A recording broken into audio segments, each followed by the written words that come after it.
Hi everybody, my name is Shannon. Welcome to my channel, Another Yarn. Thank you so much for joining me today. I greatly appreciate it. We are downstairs in my, as I've dubbed it, my overflow room to film today. We're gonna be using the mannequin. Yeah, I put a t-shirt on her and everything, makes it a little bit easier for me to dress her. I think, maybe not, I'm not really sure. But I did want to show you something. Today is our Tackle It Day, right? This is the Tackle It Tuesday where I go through boxes, bags, and bins, and I find things that have just not seen the light of day for quite some time. And I've got one today I definitely want to show because it's going to be joining us with our Magnificent Seven. Now, my members, thank you so much for being members and being here and supporting me. You already got a sneak peek as to what this is, but you're going to get to see it in more detail today. I am working with Red Heart, It's a Wrap. I know on my live, we talked about all sorts of different yarns and how Red Heart yarn gets a bad rap. It's a wrap. That's kind of funny, right? It gets a bad rap. It does. You know, yarn is yarn, and there's some yarns that you want to work with more than other yarns. That doesn't matter. Yarn is yarn. Some things have better purposes, but if that's what you have and you like it, don't let anyone tell you otherwise. You enjoy the yarn that you're working with, that you have access to. And this Red Heart, It's a Wrap got me. It was one of those cakes, and we can see my tangled up mess right here. And in this tangled up mess, we can, here, let's see. Each one of these has like 4 threads. Each thread, it's like you're crocheting or knitting with 4 threads at a time. And for the color changes, you can hardly see there hardly any color changes left. It's going through so far, and then it will snip off one of the threads and tie in a new color. And that's how the color changes happen. And you can get really expensive brands of yarn that are very similar to the Hobby has a bunch that are caked like this, and the threads wound together. There are other indie dyers that do the same thing, and you can get custom made cakes that are amazing and gorgeous. And if you have available to you, Red Heart has that. And I don't know if they've discontinued this or not, but we know there are certain yarns we can still get as discontinued, right? We understand that. This right here scares a lot of people. It does, because it is a #1 weight. I'm gonna need to push this down a little bit. Whoa. Not that far, not that far. So this is a #1 weight, fingering weight yarn. What does it say? Machine wash, gentle cycle, dry flat, do not bleach. Got it. All right, so that's cool. How many yards is in this #1 weight yarn? 1 ball, okay, come on, where's it at? There it is. 623 yards or 570 meters for this 150 gram, 5.29 ounce ball. It's 55% acrylic, 45% cotton. And it's a great cake. It's a great cake that just goes from inside to outside of the colors. And I am swapping using 2 because 1 wasn't going to be enough. And you're like, why are they both at the equal part? Because the way this yarn works, amazing, makes this easier. When the yarn changes color, it has that, like I said, it has that little knot in it. Well, you know when one of the colors is changing because there's that little knot. So I would use 1 and then kind of alternating back and forth. And then when that color changed, there we go. And I did that. So I was able to get longer repeats without having lots of thin stripes on my garment. I had thicker stripes, and that was my goal on that. And then I think right now, maybe not, I've decided, I haven't cut the yarn yet because we know how that goes. Sometimes we change our minds and we come back. So I haven't cut the yarn, but I'm just using 1 of the cakes so I can try to get through more of that color work as I go up through the neck. So the pattern that I'm working on, and I will put it on her so we can see what this looks like. I did put it on try-on cables, so it is definitely a lot larger. And we can see this one started off with that beautiful lavender. And then once it went to the lavender, it started going to the green, and you can see the color change. So if I didn't use both cakes of yarn, it wouldn't be this wide. It would be half that wide, right? It'd be little stripes like that before it got to the next thing. And then I would add the other cake once one cake ran out, and then I would go through the stripes again. I didn't want to do that. I wanted it one holistic garment. So that was my way of doing that. So I have those larger, you can see that larger stripes right here. Loving that. So I went from that lavender purple to the green color and getting some of the blues. Got that blue again, and look at this. The pattern I'm using is called Crown Tea. Isn't that beautiful? Look at that. So I've got beautiful lace, and the yoke right there, it's nice crown tee, and that's where you start shrinking in. So it's not the raglan where I've just got it right here on the four corners. It's going to be incorporated in with that lace pattern. And obviously a lot of stitches at the moment. I'm looking at this arm going, yeah, that should work. I don't know, haven't tried this on. Maybe I did when I was making it previously, don't know. So that is wonderful. I did measure from the underarm to the hem, because as we were talking about in the members group, because the members got the sneak peek, is this going to be long enough for me? And the reason that was is I didn't have this on try-on cable, so I just had it draped over the top of her, and the armholes were up here. So it was like a belly shirt because, well, my armholes aren't right up here. So I thought that was kind of funny. And I measured, it's 18.5 inches. So maybe we'll see. We will see. So I have just gotten to the fun part of the lace. And you know what I think? The reason I set this down is when I have the cables on here to where it's in knitting position, it's too tight. It was great for going around and around. It was great when I had all the extra stitches on there, but I need to get into a smaller circumference cable. And evidently I just didn't feel like finding one at that time, or they were being used, or whatever other excuse I could think of, right? And that's why I put this away. Because here's my kit right here, the ends of the cables. And that right there with all the stitches, it was too many, it was too tight. It definitely needed a smaller circumference cable so I could do what I needed to do. So that's where I'm at. Look at that. Look how pretty that's going to be. Oh my gosh. Do you want to see a picture? Yeah, of course you want to see a picture. Oh my gosh. We have to see a picture of this beautiful sweater. I mean, gorgeous. And this is going to be extremely form-fitting. Was it going to be form-fitting when I first started it? I believe so, but not as form-fitting as it's going to be now. So it might not be mine is what I'm getting at. It'll be great. I can put it on her. It will stretch over her. I did a test try with that, but that doesn't mean I want to wear, because, you know, she stands up and all her curves are flat, and that's pretty close to my measurements, but my curves kind of, they're not the same way. Mine go in different directions, but that's okay, right? We're beautiful just the way we are. So this is the crown tee right here. Trying to make sure I got it in frame. Yeah. Look at that. Isn't that gorgeous? And I decided to not do the little picot edges on the side over here. And I did the cuff treatment that I went with is seed stitch. And if we saw the brown sweater, it's not done yet.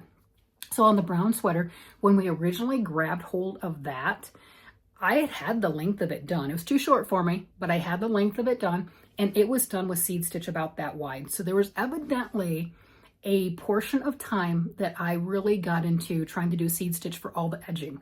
This one I like, the round t-shirt, we took out the seed stitching. We removed that.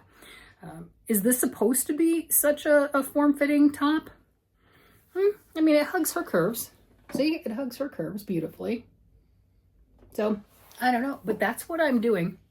And that is another part that we're going to add into my Tackle It series. So I'm going to go ahead, turn the camera off and get this on here, because this moving around, it makes a lot of noise. So we're going to do that off camera, and then I'll come back with it on camera. All right, here she is in all of her glory.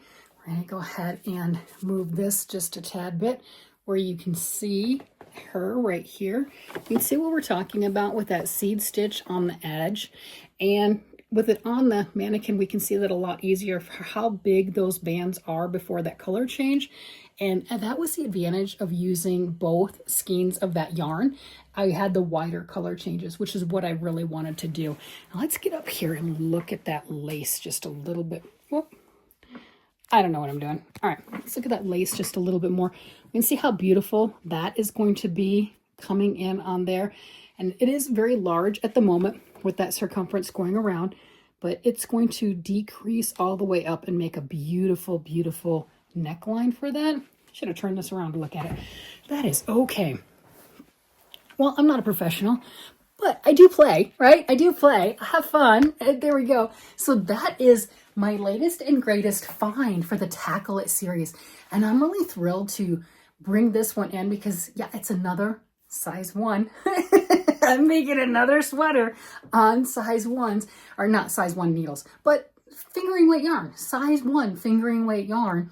doing that. And if you have a couple of those cakes of yarn around, you know the ones I'm talking about, those gorgeous cakes that we have collected. I have collected so many of them that you can get on the cotton cake mill ends, the striped cottons that they have at at Hirschner's, 2 for $15. 2 of them for $15. A lot of those are Yarn Art brand cakes. Some of them are hobby cakes. I know I have looked at some of them that Erin from Crafting Kitty has gotten, and hers definitely were hobby cakes. I have gotten some that were 100% Yarn Art cakes. Either way, they are a combination. It's mystery, so you can get 100% cotton. You can get the same blend that I've got on this one with the 55-45 cotton and acrylic. They are generally with one twisted thread of color, as opposed to like this one has the 4 different threads put together like a sewing thread. And some people suggest, if that bothers you for working on it, put a bead on that and then start crocheting with it, and that way it'll help to deal with the tangles. I have never done that. Can't say if that's a good idea or a bad idea. To me, that sounds like a problem, but other people swear by it. It's another thing to take into account that you can do if you're uncomfortable with the idea of this 4 individual threads. So that's one way to deal with that. But if you have those cakes lying around, I know I have a plethora of them, meaning a lot more than I should have ordered, no doubt. I bought a lot of those cakes. I bought a lot of them on Etsy, and I'll go through Etsy. I know, don't go there if you don't want to be tempted. Okay, that's a good way to put it. But I bought a lot of them on Etsy. I bought the cakes on Etsy. And I've also bought a lot of my opal sock yarn. I've had people ask me where I get my opal sock yarn. That's on Etsy. I've also purchased it from the opal sock yarn from Little Knits. They've had it before. I think Little Knits gets like a lot of the closeouts or different colors. Love them. Absolutely love them. So they haven't had opal yarn in quite some time, but when they did, I stocked up and took advantage, because that is my by far favorite sock yarn. So those are just some other places that you can get the things that you want to try, especially if you've seen people like me, YouTubers that are playing with this yarn. You're like, what is that? I want to touch that. I want to feel it. I don't want to pay full price. Neither do I. Neither do I. And I like a lot of different yarns. I like a lot of different price points. I mean, we talked about that earlier, that this is a Red Heart yarn. This is Red Heart, and it is amazing. So, you know, if you heard the different names and you're like, oh, I don't want that one, right? You know, I'm as much of a yarn snob as the next person, but that doesn't mean I'm not using Red Heart. You know, if good, it's good is good, right? It doesn't mean I'm not using, like, this is the downstairs area. So this is where I've got it. I swear this is my Joanne room and Arcane Fiberworks. It is. I mean, this shelf right here is almost entirely Arcane Fiberworks yarn. And up here are miscellaneous hand-dyed yarns. And this is actually the KNC that I got at Joanne Fabrics when they had all of this, like $5 or $6 or something a hank. So I bought enough to make a sweater in every single color, because you never know. I could change my mind and decide I needed a sweater from that. And, you know, you either get it or you don't. And I got it, you know. And then this over here is the menagerie. Oh, you can't see that. Okay, menagerie's over there. And what do we have? We've got menagerie up here also. And yeah, so this is 100% my Joanne Fabrics clearance room, along with, like I said, that right there, Arcane Fiberworks. I have more than I should have, but that's okay. That's okay, right? We like what we like. And using a bunch of it. So I love to use all ends, all ranges of yarn. Good is good. And fun to work with is fun to work with. And if you've been interested in making something like this or working with those cakes of yarn, it doesn't matter where you get your cake of yarn. If you can get it at sale, get it at sale. I got this, like I said, that's Red Heart, and it's beautiful. It's the same composition as the expensive brands. It works up, my opinion, it's working up beautifully. And I have used some of the other yarns that are the 4 threads put together, and I haven't had any issues with this one, and I didn't have any issues with the other ones. So get what you can get, work with what you can find, enjoy it. Oh my gosh, you have to enjoy it, because this right here, how many yards did I say was on these things? That's a lot of yardage. There's 623 yards for each 150 gram things of this. Well, that's a lot of yardage to work through. That's a lot of time and energy you're putting into it. You should enjoy it. And this has been enjoyable. And I do know when they had this out, you might be able to find more of this on Hirschner's. That I'm not positive. I think I've seen some recently. But this is the It's a Wrap Rainbow. I don't think it was that expensive. And I know a lot of places did clearances and sales. That's why I got it. It was on sale, right? It was a good sale. It's beautiful. It's gorgeous yardage. And you know, for two of them, I've got enough for a full-size top, because we've already discussed I'm an XL, right? So we've got enough to do that. And if I don't want it for myself because it's a little more snug than maybe I would prefer to wear out in public, that's okay. I can give this away and have fun with it. And it's just absolutely amazing. I guess bottom line is use what you have, love what you have. No kidding. Absolutely love the stuff that you're working with. And don't let anyone tell you, ew, that yarn's not good, because that's not true. That yarn is good. This yarn is amazing and it works out really, really well. On my live that I just recently did, we were talking about all the different yarns and everything, and some of the different Red Heart yarns that I absolutely love. They pristine, look great, washed well, had great wearability, and we had lots of different conversations on that. So if you're just getting into the craft, have fun and find out what you like. Enjoy the exploration.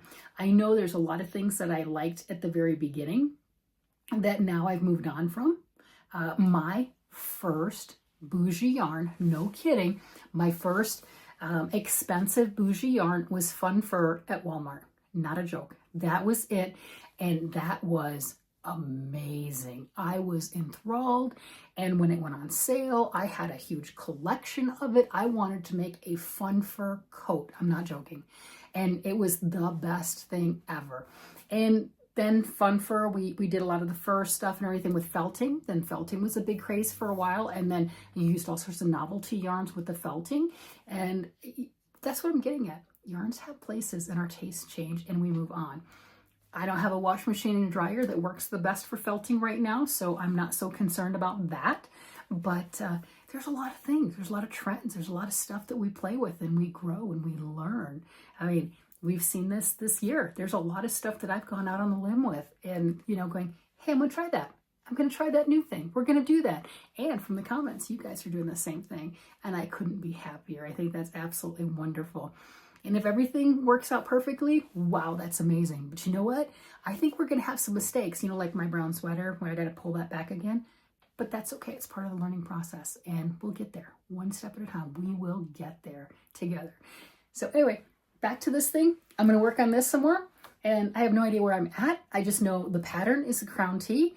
I'm going to measure the needles on here to see what size needle it is. And I'm going to get a smaller circumference needle, get this off the try-on cable, put it back on needles and figure out where I'm at and get this into the rotation because this is gorgeous. And if not for me, it's got to be for somebody because this needs to get finished. That is too pretty to be shoved in a bin somewhere and not see the light of day. With that, I'm going to go ahead and let you guys go. You guys have a great day, night, evening, whatever it happens to be. And I will talk to you again later. Bye-bye.